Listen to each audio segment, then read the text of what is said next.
People in the West live in a media landscape where sexualized images of women are commonplace. They are in our shows, movies, advertisements, and just about everywhere else in the media we look. This is the cultural status quo Feminist Frequency's videos are set against. According to her detractors, the only thing Anita ever does is claim something is sexist. And this video is going to be devoted to Feminist Frequency, a channel devoted to feminist nitpicking and trivial complaints. On camera, bitching about how every little thing in life is fucking sexist. You pick little things, and you think of it, oh, well, that's sexist. Well, that's sexist. Well, that's just symbolizing a woman. She's not going to be looking to do a fair review of anything. She's just going to be looking for sexism. But the way she looks for sexism, you could find it in anything. She is pretty much a feminist who just picks anything in society that she believes is sexist. You, Feminist Frequency, like to find sexism in such small areas. She makes videos examining popular culture and claiming why certain elements are sexist. Of course, like many feminists, she's constantly looking for sexism where none exists. Where she'll undoubtedly use her typical strategy of strawmanning other people's art and work and warping it in such a way that it fits into the dreaded patriarchy conspiracy. There have recently been a couple of articles by feminists which have led me to question if there are too many people looking for sexism in the media without it actually being there. Well, I haven't seen anything so far that seems like sexism. And it's not really popular to just, like, I don't know, go through life finding objection with goddamn everything. In many of her videos, she complains about things like subtle sexism in movies, subtle sexism in commercials, subtle sexism on TV, subtle sexism in books, subtle sexism pretty much everywhere. She complains about Lego, she complains about toys, she complains about games. The list goes on and on and on. And this, to me, is the exact problem with modern feminism. And make a whole big controversy over sexism and misogyny that isn't even there. She'll find sexism in anything. Let me just sum up all of her videos in 3 words. Everything is sexist! How these people go about arguing against Anita's examples of sexism is that they don't. Rather, sexism is that inconvenient subject no one wants to discuss and tries to trivialize. The old saying about the forest and the trees seems appropriate here. So that's a tree, that's a tree, that's a tree, everything's a tree. What are you trying to say, that we live in a forest? Yes, that is exactly what she is trying to say. Pointing out the numerous examples of sexism helps establish that sexism pervades society. This is Anita talking about GQ and their Glee photo shoot. I'd say they've created a new public controversy, but really it's the same old argument about whether images of sexualized women is acceptable or not. And the fact that people are actually defending it just goes to show how desensitized we've become as a society to the widespread, pervasive sexualization of young girls. Amongst the things that Anita thinks is sexist are sexualized images of women used for the purposes of selling a product or to make a movie, show, or game seem more appealing. To see so many people trivialize sexism and to get upset over it being brought up seems to suggest more than just people being desensitized to it. It suggests that people are unwilling to confront the issue of whether or not it is acceptable to use sexualized images of women. I'm going to play another round of clips and see if you can't spot a common element in what's being said. Well, you did add a single episode about positive female role models, but considering they are surrounded on all sides by ones that are saying, look how we're represented here, isn't that despicable patriarchy?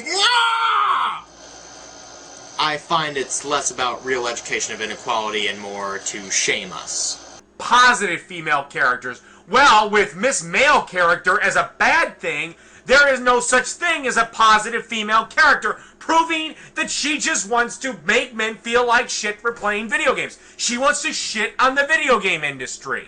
They're not going to be fair and balanced. They're going to be an assault on men.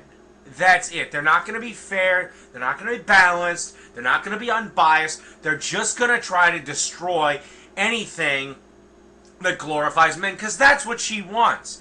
She wants a female-dominated totalitarian society in which male pride has been just smashed to pieces.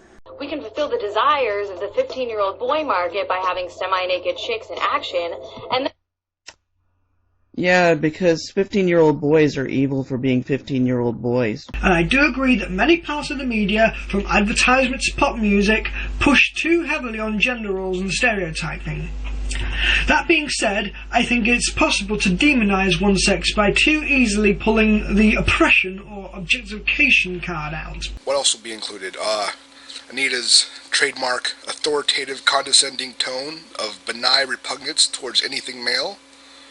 And will probably include scolding of game developers for their evil, sexist ways of depicting women. Ooh. Some people seem to take pointing out sexism as an attack on men. Given that Anita makes industries rather than men in general the target of her criticisms, I find this sort of reaction perplexing and based on preconceptions. It would seem that we have a situation in which heterosexual men enjoy the sight of an attractive female. Advertisers use sexualized images of women to sell their products by manipulating male desire. Feminists and other people point this out, but instead of questioning what advertisers are doing, people get upset at feminists because they think their sexuality is under attack. Does this make any sense? Men are rushing to defend their own manipulation. Remember, advertisers have one goal and one goal only, and that's to sell you a product.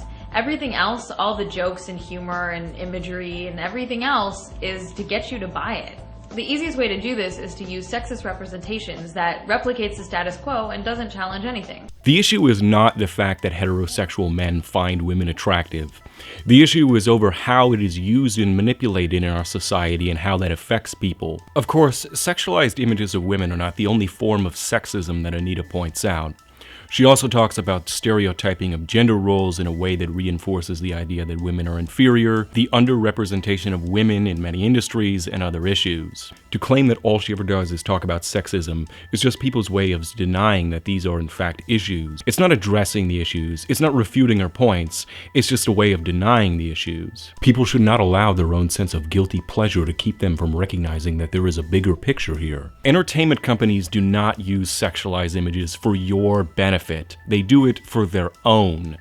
People should not take attacks on the media so personally. I will end this video with a somewhat lengthy clip of Feminist Frequencies that sort of serves as her argument for the importance of these issues. I think that if you actually listen, you might get a better picture of her point of view.